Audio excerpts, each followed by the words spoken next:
Hi guys, my name is Ariante. If you're watching this video, please like and subscribe to my channel. Today's video, I wanted to talk with you guys about the strong woman, or the strong black woman for me and a lot of women I know, but the strong woman in general, because I'm pretty sure a lot of women have encountered this, and I find myself at a standstill in life, and not necessarily a standstill, but I'm perplexed, guys. I'm really perplexed, and I don't know. I just want to share my vulnerabilities, not necessarily for the sake of anybody giving a response or anyone listening or hearing, but I know this is a story for a lot of women, so I just want to talk about it because it's life for us. So lately, I find myself open to dating again, and I don't know. I feel like as a woman, there's this stigma that we're too strong, or we're not going to get a man, or we don't know how to submit. And it's just perplexing to me because, so I told a lot of you guys, if you watch my videos, that I was in an abusive relationship, and I decided that it was time for me to choose and leave for me and take accountability that the real reason that I'm getting treated so shitty is because I decided to stay and stay and stay and stay. And so you pack your bags, you put your kids on your back, and you fucking go. And when you do that, you understand that the person that you're with may or may not play their role, but you're 100% okay and understanding and taking accountability that with wanting separation and a divorce, that the person you're with might not play their role. And that's not necessarily that I'm saying my baby daddy doesn't play his role. He's a good dad. My kids love their dad. But we do differ in things that we want for the children and things like that, or just the goals in life that we see for them. And that's nothing that we really talk about. It's just what I know from being with him. And so you leave and you take your kids and you assume and you understand wholeheartedly that you're going to be a single mom and you're going to carry your children with you, and everything that you do is going to be based on your children, and you start to live your life accordingly. And then, well, for me, I realized you still stay in that toxic cycle, right? So you're in that toxic cycle and you start to date a little bit because you think you're over it and healed, and it's a good time for you to meet different men because, you know, you were the one that was hurt, but you're all healthy and good. So why not find a man that's going to treat you nice and treat you right? And you start dating and you realize that there's a good amount of shit men. And they're there to take advantage of the fact that you're a hurt woman. And some might even tell you at the end of dating them that you did it all to yourself because you saw the type of man they were when you got with them and you decided to get with them. And so you just grow into this place where you're like, okay, it's time for me to heal because I need to be able to decipher if this is a good man or not a good man. And all the while you have 2 children and you have them on your back. I mean that figuratively. You have your children on your back, you have your wants and dreams and goals for them. You don't have nowhere to live because you just spur of the moment said, hey, I want to survive and I don't want to get killed here in this relationship. So you pack your kids up and you say you're going to leave and you're going to figure it out. And then you go and you just trying to figure it out, and you move in with your brother, but deep down you know that you can't share a bed with your children for forever because they're getting older and time's going fast. And so you work hard, you work multiple jobs, you pick up extra shifts, you stack your money, you work hard to get out of the situation, buy a house, or find a place for you and your kids to live. And all the while, you're just trying to do the best you can to be the best mom you can.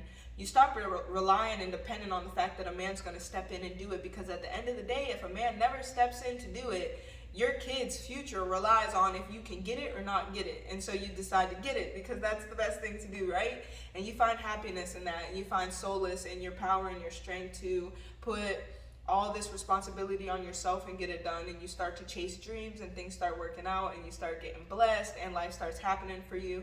And you decide it's time to take a break from men and just really heal, because maybe your 6-year marriage that was bullshit probably fucked you up just a bit, and maybe that's why you keep picking and dating men that aren't nothing. And so you decide to love yourself, and now you're shining and glowing and you're working out all the time and you feel really good and healthy and strong, and you're eating good and your children are eating good and all your minerals are up and your bowels are healthy and you're smiling and you're laughing and you're going out with your friends and you're relishing in the money that you earned by yourself, because at the end of the day, if nobody came to do it, you had to do it. And then you get to a point where you say, hey, you know, like, I think I could use a companion. Like, I think as a woman, I would love a man, and not necessarily a man to take care of me, but a man to love me. I would love to be with somebody. And then you start dating and you hear all these men tell you that you're too strong or you're too this and that. And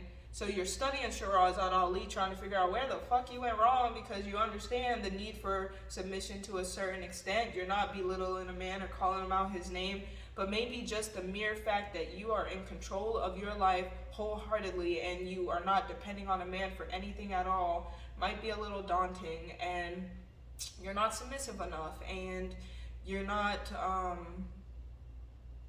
I don't even know the words to explain it. I just feel frustrated because it's just like, we do what we have to do, right? Like, just like a man goes out and gets it because he has to do it and no one's gonna do it for him, a woman with kids, like, she gotta get it times two. Like, she gotta get it times however many damn kids she got, and she's gonna go and get it, and it's going to happen for her because she has no choice but to make it happen, because how her kids eat depends on it, and how they sleep and where they sleep, and if y'all sharing a bed, and if they have their own place, and if you're going to keep custody of them, and just everything relies on your back of how strong you are as a woman, and how and what your ability is to get it and maintain your motherly nature. And I just find myself perplexed. And I guess there's not really a point to this video. I'm pretty sure there's plenty of people that have opinions on this video, but I know plenty of women that I meet every day, single moms, other nurses, single moms that are maybe working restaurants and waitressing and cooking and just trying to figure it out. And you know, at the end of the day, we all had a story and we all had something that we had to leave. And so we put our children on our backs and we go and we do it and we make it happen. And we don't rely on anyone, because at the end of the day, if a man comes along or not, we still got to make it happen. But if we're the weak woman that relies on the man and ends up in a toxic relationship, or still picks these whack ass dudes that haven't healed or are traumatized because we haven't healed ourselves to find a better man, and our daughter ends up getting touched or this and that and that, and I don't even want to go there because that is such a sad, horrible story. But I'm just saying all this to say, where do we pass the line of being too strong? Where do we pass the line of being too strong as a woman? I mean, if I don't belittle you and we're dating and I think highly of you and I see highly of you and we have a good time and we're not arguing and I'm not questioning you, where do we get to a point where we understand that women just have to be strong, or they are naturally strong because they understand that the responsibility is great, or that we're just humans, just like men are humans, and just like men got to get it for themselves, women got to get it for themselves. And I don't know, I guess I'm just frustrated because where do we draw that damn line? Like, where do women stop and say, oh, but let me wait for a man to come do this, oh, but wait for a man to come do that? Like, do I draw the line when I don't start my children's college fund and now I'm trying to figure out how I'm going to break them out of this cycle of generational brokenness? I mean, we have to have bigger dreams for ourselves and for our children, and if we choose to live, if we choose to leave that man that we were with and we still have the same expectation and standards, then we're going to work 20 times harder to make sure we meet those. And I guess I just question, where is that boundary line, and why should us as women be expected to stop? Even if we don't have kids, why should us as women be expected to stop and stop our whole life to be this perfect submissive woman for a man? I mean, I would love to have a man. I'm not the type that says I don't need a man. I truly see the man's value. Like, listen, I be tired. Like, I be tired.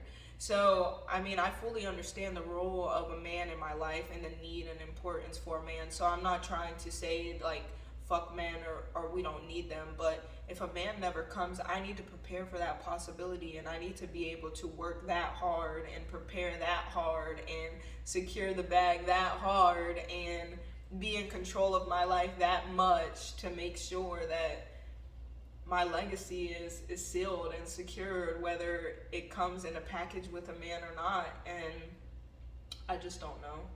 I just don't know where that line draws. And so I guess I'm rambling and I'm done here. I just wanted to express myself, and hopefully someone relates, because I know plenty of single moms that are working 2 and 3 jobs trying to secure those dreams and goals that we're working on. And I think it's great, and I think that we should continue to do it. And I think you women are so beautiful, and you know if I'm talking to you because we've exchanged conversations and love and sharing, and I don't think we should stop, but I just don't know where that line draws or where we become too much for a man. And yeah, so thank you for watching my video today. If you're watching this video, I hope the sun is shining. I hope that you have an amazing day, and I hope you continue to dream and make all those dreams happen. And I love you, and yeah, peace and blessings to you.